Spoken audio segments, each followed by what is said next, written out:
So the number of colleges in a town increased by 5% annually if it is a 15435. The number of college 2 years ago was. तो हम मान लेते हैं percentage increase और decrease question है कि पहले जो टाउन थे वो एक्स, ठीक है, 2 वर्ष पहले की बात बता रहा हूं, पहले एक्स थे और हर साल कितने बढ़ रहे हैं 5%। तो अगर कोई वैल्यू 5% बढ़ती है कितनी हो जाएगी 105, 105% इंटू 105%, 2 साल की बात कर रहा है हर साल। हमने आपको परसेंटेज इंक्रीज बताया था, अगर कोई वैल्यू 5% बढ़ती है तो 105 हो जाएगी, अगर 10% बढ़ती है तो 110 हो जाएगी। कम होती तो 100 में कम कर देना, बढ़ रही तो 100 में ऐड कर देना, ठीक है। और ऐसा 2 बार हुआ और आज कितनी हो गई है 15,435 हुई, 15,435। तो 2 ईयर्स का वो बताना है, तो एक्स की वैल्यू निकाल लेंगे हम लोग, 5 से कट करेंगे 21, 20 या 21/20, एक्स की वैल्यू आ जाएगी 15435 20/21 इंटू 20/21। अगर आपको 21 का टेबल आता है तो आप इजीली इसको सॉल्व कर लेंगे, नहीं तो आपको थोड़ा टाइम लग सकता है, 7 से डिवाइड करोगे या 3 से करोगे। मैं 21 से डिवाइड कर दे रहा हूँ, 21 7 जा 147, 7 आ गया है, 21 3 जा 63, 21 5 जा 105, फिर 21 से डिवाइड कर रहा हूँ, 3 बार जाएगा, फिर 63 63, 10 बचेगा 5 बार, गुणा कर दो 35 का डबल 70 तो 40, ठीक है 40 हो जाएगा तो 2 जीरो और लग जाएंगे, तो 14,000 is the correct answer of this question. Got it. तो ऐसे क्वेश्चन को हम इजीली ऐसे कर सकते हैं। अगर आपको ये डाउट होता कभी सर कल हमने किया तो यहाँ वैल्यू देखो, कभी अगर आपको 2 ईयर्स को पीछे का बताना है तो आप यहाँ एक्स ले लीजिएगा, क्या लेना है आपको एक्स लेना, ठीक है। और अगर आपको आफ्टर का निकालना होगा तो वैल्यू इनिशियल प्रेजेंट की देगा, और आपको आगे का पूछेगा तो यहाँ पर इनिशियल दे देगा, अगर पीछे का पूछेगा मतलब अगो का तो यहाँ एक्स ले लीजिएगा, आप वाई टी कुछ भी मान सकते। अगला क्वेश्चन करते हैं, the value of A machine depreciates at the rate of 16% per annum if the price of new machine is 62500, its value after 3 years। आ गया ना, 3 साल के बाद क्या होगा, मतलब हर साल 16% कम हो रही है, और the price of new machine की कीमत अगर इतनी है तो 3 साल बाद, वही आ गया ना केस। आफ्टर बताना, अगर आफ्टर को बताना हो तो प्रेजेंट वैल्यू को लिख दो यहाँ 62500, और लास्ट क्वेश्चन में अगो बताना था बिफोर बताना था तो हमको यहाँ एक्स लेना, ठीक है। तो value of machine depreciate the rate of 16% per annum, घट रही है 16, डिप्रिशिएट मतलब घटना होता है, तो अगर 16 कम हो तो 100 में 16 घटाओ कितना आएगा 84, परसेंटेज डिक्रीज लग रहा है आपको। तो कितनी बार करना है, कितने साल का टाइम, 3 साल का, 3 बार कर दीजिए और इसको आपको सॉल्व करना है जी, आपका आंसर आ जाएगा। कटिंग कर देते हैं, 4 2 जा 4 1 जा 25 बार, 4 से डिवाइड कर रहा हूं मैं इसको,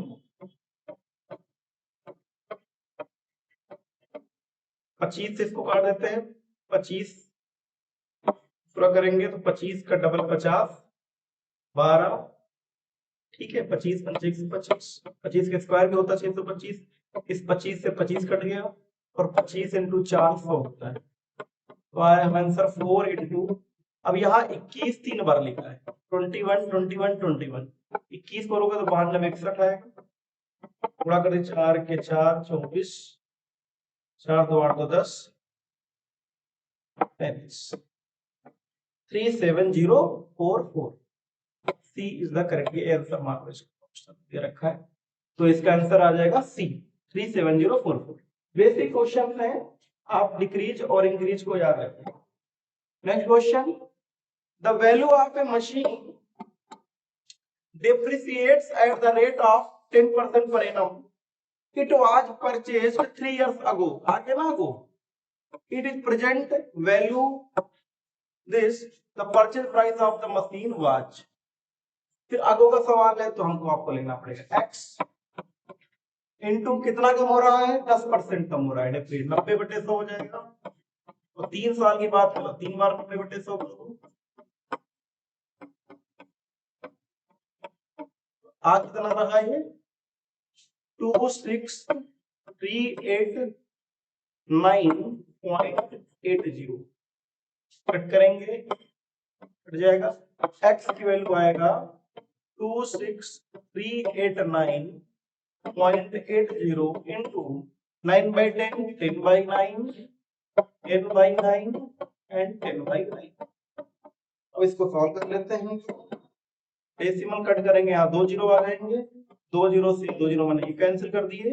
अब 9 से आपको डिवाइड करना पड़ेगा बस, तो 9 से कटिंग करिए, 9 डबल 18, 8 9 81, 2 9 27,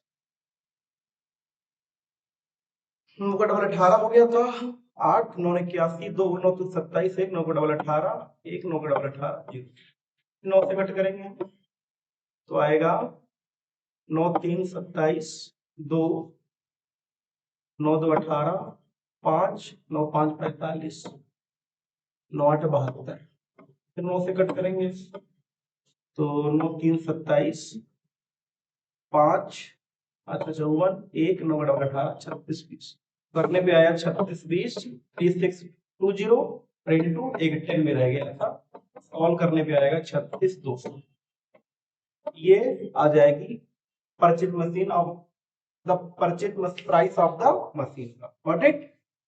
इसका आंसर ऑप्शन नहीं दे रखे हैं तो ये आंसर होगा। ठीक है, वैसे मैं बताऊं ये तो रटने वाली बात हो गई कि अगो आए तो एक्स लेना, बिफोर आए तो एक्स लेना, आफ्टर के लिए वैल्यू लिखो। अगर आप सवाल पढ़ो तो समझ में खुद कह रहा है कि वैल्यू जो मशीन की है वो डिप्रिसिएट हो रही है, 10% से कम हो रही है, तो हर साल 10% 10% 10% कम होती जा रही है। ठीक है, और 3 साल पहले खरीदी गई थी। अगर 3 साल पहले कोई चीज खरीदी गई थी और हर साल कम हो रही है और कह रहा है उसकी प्रेजेंट वैल्यू इतनी है, तो पहले ज्यादा होगी ना, तो आप खुद समझ सकते हो पहले एक्स लेना पड़ेगा। ठीक है, नेक्स्ट क्वेश्चन।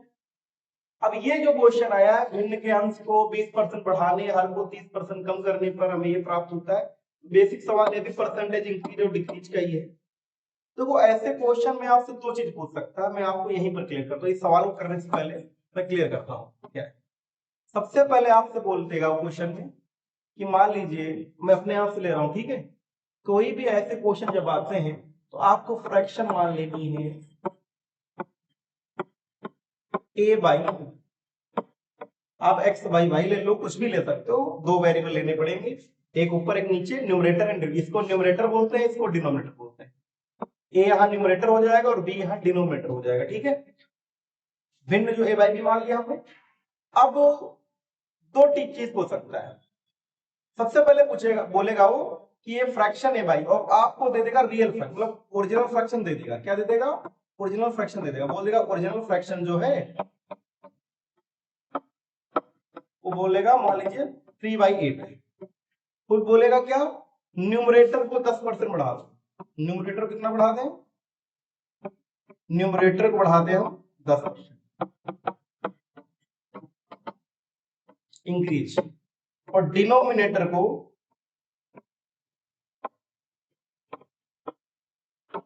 कम करते 20%। आपसे बोलेगा बताओ न्यू फ्रैक्शन कितनी है, तो क्या करना है, रियल फ्रैक्शन 3/8 पता है हमको, न्यूमरेटर कितना बढ़ा रहा है 10%, 110 हो जाएगा, और डिनोमिनेटर कितना करना है 20, तो 80 हो जाएगा। सॉल्व करेंगे, ठीक है, तो 33/64, तो ये आपका न्यू फ्रैक्शन आंसर आ जाएगा। मैं एग्जांपल दे रहा हूं भी, ठीक है। एक तो ये पूछ सकता है आप, मतलब ओरिजिनल फ्रैक्शन देकर आपको न्यू फ्रैक्शन पूछेगा। कभी कभी इसका उल्टा भी पूछ सकता है। क्या कर सकता है बताता हूं दोबारा, आप लोग नोट कर लीजिएगा। दूसरे में क्या बता सकता है, वो बोलेगा कि एक ओरिजिनल फ्रैक्शन पता नहीं, कह रहा है कोई फ्रैक्शन है जिसके न्यूमरेटर को 10% बढ़ाया गया है डिनोमिनेटर को 20% कम कर दिया गया है, और जो न्यू फ्रैक्शन है ना, या प्रेजेंट फ्रैक्शन जो है, तो मान लीजिए बोलेगा 33/64 है, तो बताओ ओरिजिनल फ्रैक्शन क्या है। मतलब पीछे जानना है, मूल भिन्न। तो ऐसे सवाल के लिए आपको क्या करना है, ओरिजिनल फ्रैक्शन मान लेना है a/b। हमने मान लिया ओरिजिनल फ्रैक्शन क्या है, ओरिजिनल फ्रैक्शन हमने मान लिया है a/b है।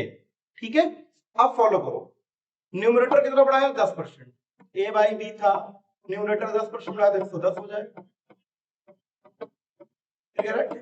डिनोमिनेटर को कितना कम किया 20%, 80 हो जाएगा।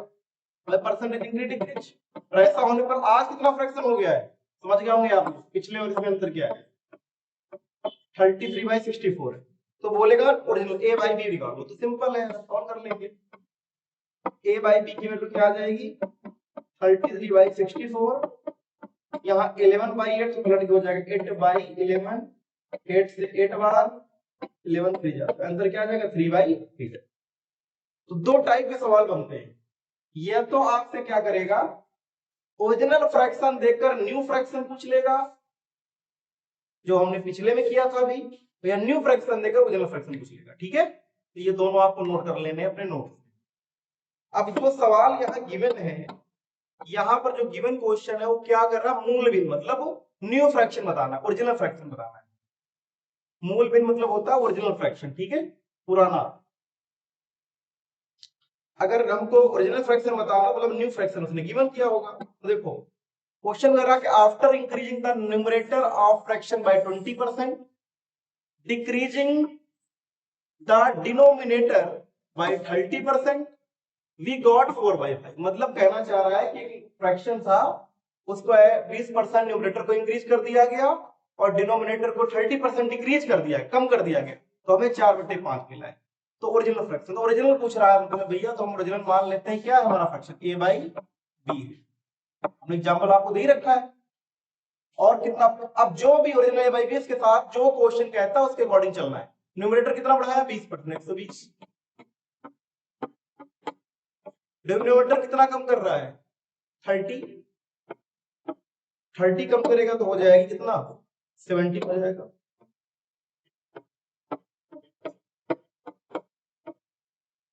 और आज हमें कितना मिला 4/5 फ्रैक्शन मिला।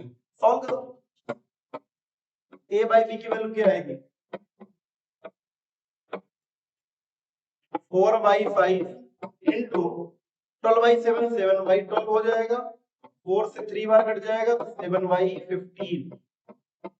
This is the correct answer of this question. Got it. अब इजीली सॉल्व करो। अब ये क्वेश्चन जो है वर्ग की लंबाई चौड़ाई में 30 और 20 की वृद्धि बनने वाले आयत चित्र वर्ग की चित्र कितना दिखे, एरिया पर बेस्ड क्वेश्चन आ गए। तो मैं थोड़ा सा आपको एग्जांपल बताता हूँ। देखो जो a बराबर b इंटू सी, अभी तक के लिए आप इतना ही लिखो, ठीक है। b इंटू सी क्या है मैं आपको क्लियर करता हूँ।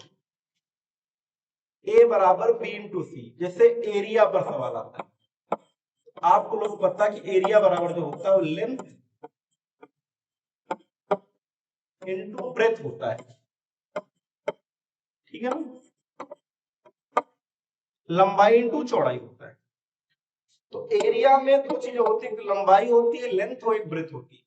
तो यहां पर ही जब कभी भी यहां तक कि ये नहीं जरूरी कि एरिया कोई गिवन हो क्वेश्चन में, कभी भी अगर दो चीजों का प्रोडक्ट किसी तीसरी वैल्यू पर इक्वल हो जाए, जैसे कि मानते हैं हम,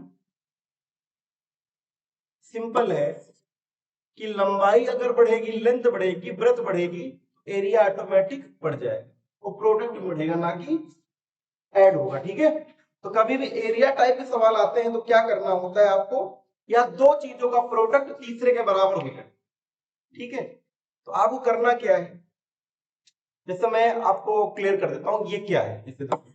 जैसा मैं आप बोलूं कि आपकी मदर ने आपसे बोला है कि आपको मिल्क लाना 10 रुपए का अमूल का, ठीक है।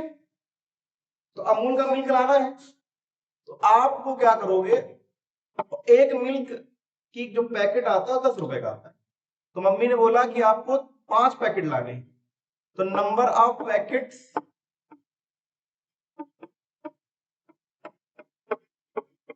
Into price of each packet. क्या फार्मूला रट के थोड़ी जाते हो आप? तो ये क्या आ जाएगा, टोटल एक्सपेंडिचर आएगा, टोटल खर्चा, टोटल एक्सपेंडिचर आएगा।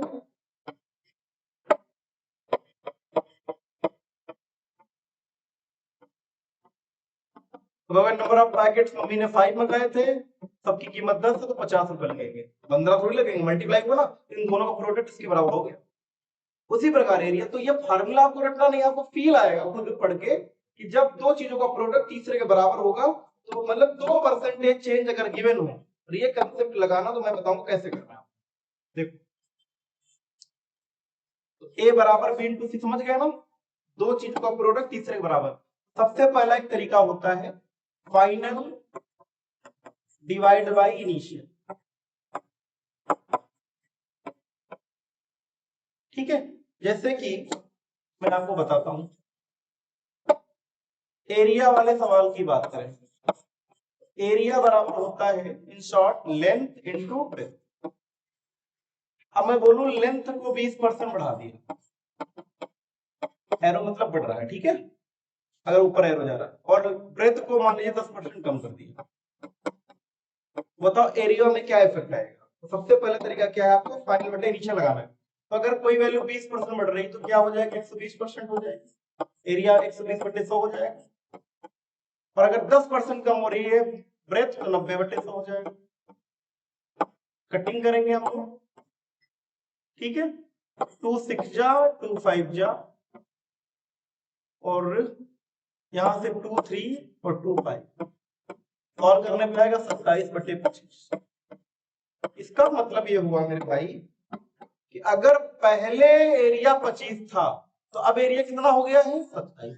फाइनल का मतलब होता अब, इनिशियल मतलब पहले, मतलब अगर एरिया का सवाल दे रखा, हम एरिया का रेफरेंस ले रहे हैं, अगर पहले एरिया 25 था तो कितना हो गया, 27। कितनी की इंक्रीमेंट है, 2 की इंक्रीमेंट है। तो अगर आप परसेंटेज पूछे कितने की इंक्रीमेंट है, तो लिखोगे 2 की इंक्रीमेंट है, कितने पर, 25 पर, इंटू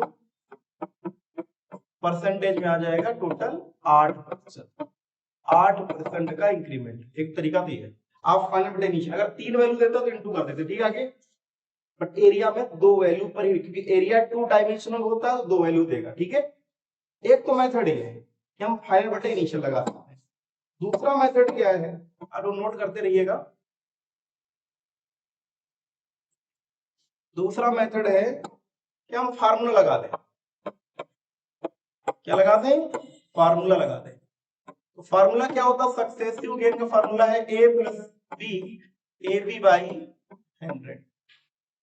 बट इसमें क्या आपको सिर्फ वैल्यू लिखना है, नहीं 20% 120 लिखो, नहीं नहीं सिर्फ 20 ही लिखना है, बट बढ़ेगी वैल्यू तो प्लस लिखना है, घटेगी तो माइनस। अगर ए लेंथ 20 बढ़ रही है 20 आ जाएगा सिर्फ प्लस, और ब्रेथ 10 कम हो रही तो माइनस 10 लगाना पड़ेगा, इतना याद रखना, प्लस 20 और बी की वैल्यू आ गई माइनस 10 डिवाइड बाय 100।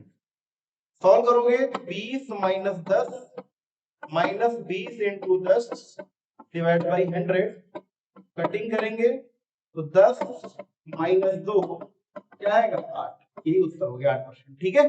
परसेंटेज लगा दीजिएगा। अगर सॉल्व करने पे प्लस में आता है तो इंक्रीज हो रहा है एरिया, अगर माइनस में आ जाता है तो डिक्रीज हो रहा है, तो ये आपको डायरेक्ट आंसर दे देगा।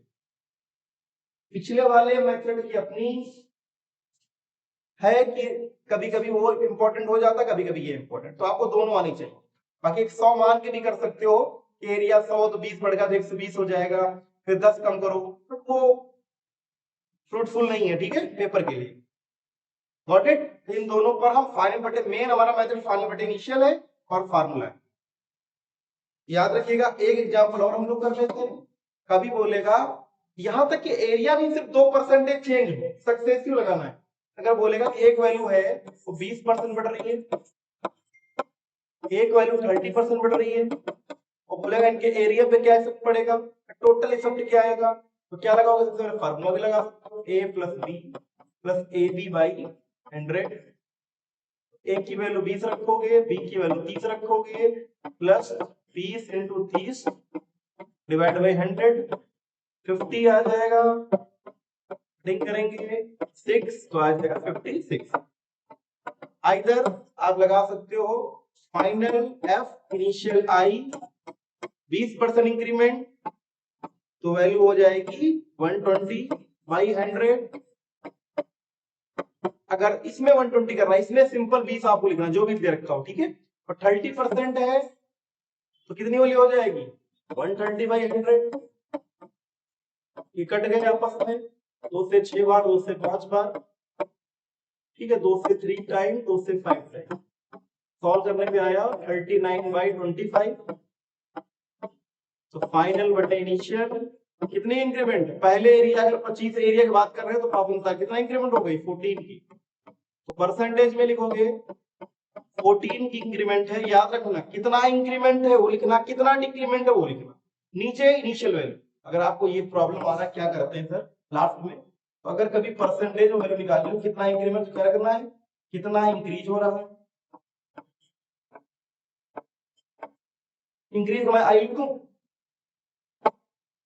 बेटर रहेगा, कितना बढ़ रही वैल्यू, कितना इंक्रीज हो रहा है, ऑब्लिक कितना डिक्रीज हो रहा है, नीचे इनिशियल वैल्यू, इनिशियल पूरा लिख दे रहा हूं, ये इंक्रीज है भैया आई, आई फॉर इंक्रीज इनटू, तो ये ठीक है। तो यहां पर 14 इंक्रीमेंट कितने पे 25 पर इंटू 100 56 सेम आ गया ना।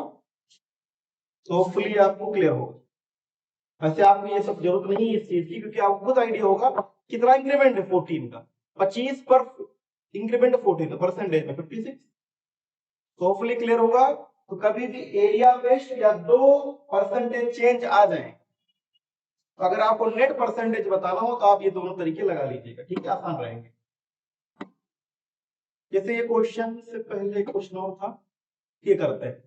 क्वेश्चन करा था length and breadth of a square are increased by 30 and 20%। कह रहा है कि स्क्वायर की लंबाई और चौड़ाई जो है ना वो 30% और 20% बढ़ाई गई। स्क्वायर का एरिया क्या होता है, साइड पे स्क्वायर होता है, चारों साइडें बराबर होती है स्क्वायर की। अगर आपको फार्मूला नहीं है तब भी आप कर लोगे, यहाँ फार्मूला का रोल नहीं है, ठीक है, सिंपल आपको देखना है कि एरिया पर based question. The area of the square formed exceeds the area of square by, sorry, the area of the rectangle formed by exceeds the area of the square, ठीक है। तो मतलब द लेंथ कहना चाह रहा है कि एक स्क्वायर है उसकी लेंथ और ब्रेथ को 30 और 20 बढ़ा दिया गया तो बनने वाला आयत बन जाए, तो वो क्या है, वर्ग ऐसे होता है, वर्ग की शेप लगभग ऐसे हो जाती है, चारों साइडें बराबर होती है। सवाल को मैं समझाता हूं कहना क्या है। ये लंबाई हो गई और ये चौड़ाई। अब कह रहा है अगर लंबाई को बढ़ा दो, ये बढ़ गई, और चौड़ाई को भी बढ़ा दो, तो ये रेक्टेंगल बन जाएगा ना, ये रेक्टेंगल बन गया। तो जो रेक्टेंगल बन गया तो कह रहा है कि बनने वाला जो रेक्टेंगल, तो ये अगर स्क्वायर की साइडों को आप बढ़ाओगे तो क्या हो जाएगा, रेक्टेंगल बन जाता है। तो कह रहा बनने वाला जो रेक्टेंगल है ना वो इसके एरिया से कितना ज्यादा है स्क्वायर के एरिया से। तो आपको सिंपल क्या करना है, कोई भी परसेंटेज में जो वैल्यू होती है इनिशियल वो कितनी होती है 100 होती है, कितनी होती है 100 होती है। सिंपल देख लें कितना इफेक्ट हुआ भाई, नेट चेंज कितना हो रहा है 30 और 20। सीधा फार्मूला लगा दो, a plus B plus A B by 100, A की वैल्यू रखो 30, बी की वैल्यू रखो 20 प्लस 30 इंटू 20 बाई 100, कट करेंगे हम 50 और प्लस 6 कितना आ जाएगा 56। तो ये 56 ये परसेंटेज में आता भैया, तो परसेंटेज रखा है ना, तो 30%, हम सिर्फ 30 लिखते हैं, परसेंटेज लास्ट में लगा दिया हमने। जो 56% आया है ना प्लस में आया है, तो यही इसकी इंक्रीमेंट है। मतलब अगर स्क्वायर था उसकी लेंथ ब्रेथ को बढ़ाया गया है, जो टोटल चेंज कितना आया है 56 बढ़ गया है। तो हम बोलेंगे कि स्क्वायर का जो एरिया था अब रेक्टेंगल के एरिया जो बना है उस स्क्वायर के एरिया से कितना ज्यादा है 56% ज्यादा है। ठीक है, वैसे ही आप इसमें ये मेथड भी लगा सकते हैं, फाइनल बाय इनिशियल 130 हो जाएगा, 120 हो जाएगा, सॉल्व करो। अब चाहे तो आप 0 तो ना कट करो, आपकी चॉइस है। चलो मैं कर देता हूँ, 2 6 जा 2 5 जा 2 3 जा एंड 2 5 39 by 25 14 का इंक्रीमेंट परसेंटेज में बताया था ना, कितने का इंक्रीमेंट नीचे इनिशियल वैल्यू इनटू 100 कितना आ जाएगा 50।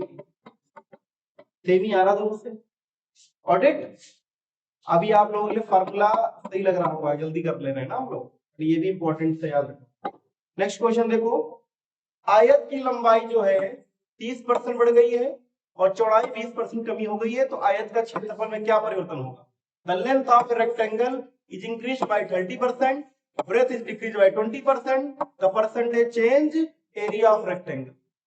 तो आपको अगर फार्मूला नहीं आता कि रेक्टेंगल का एरिया लेंथ इनटू ब्रेथ होता है, लंबाई तो चौड़ाई होता है, तो टेंशन न लो। अगर एरिया का सवाल है तो आपको पता है कि 2 सक्सेसिव चेंज लगेंगे, 2 परसेंटेज चेंज यूज करना है हमको। तो सबसे पहले क्या है फार्मूला लगाओ, a plus B plus A B by 100। बस 2 परसेंटेज चेंज देखो आप, और एरिया पूछा है, या 2 चीजों का प्रोडक्ट तीसरे के इक्वल होता है, जो हमने बताया था a बराबर b इंटू सी। तो आप फार्मूला भी लगा सकते हो और फाइनल बटे इनिशियल वाला मेथड भी लगा सकते हो। ए बढ़ रहा है पहला तो 30%, 30 लिख ले रहा हूं, और दूसरा कम हो रहा है ना, -20 आ जाएगा, प्लस 30 और -20 divide by 100। 30 plus minus minus minus 30 into 20 by 100 cut गया। तो सॉल्व करेंगे फर्दर, तो 10 में से 6 करो कितना आएगा 4 आ जाएगा परसेंटेज। अब प्लस में आ रहा है तो 4% क्या हो जाएगा इंक्रीज होगा, ठीक है 4% इंक्रीज हो जाएगा। Got it? अगर माइनस में आता तो डिक्रीज होगा। तो होप सो आप लोगों को क्लियर होगा। अगर आप कोई भी डाउट होता तो एक बार वीडियो को फिर दोबारा देख लीजिएगा, तो हो सकता है पूरा आपका डाउट क्लियर हो जाएगा। ठीक है, मिलते हैं आप नेक्स्ट क्लास में। Thank you very much.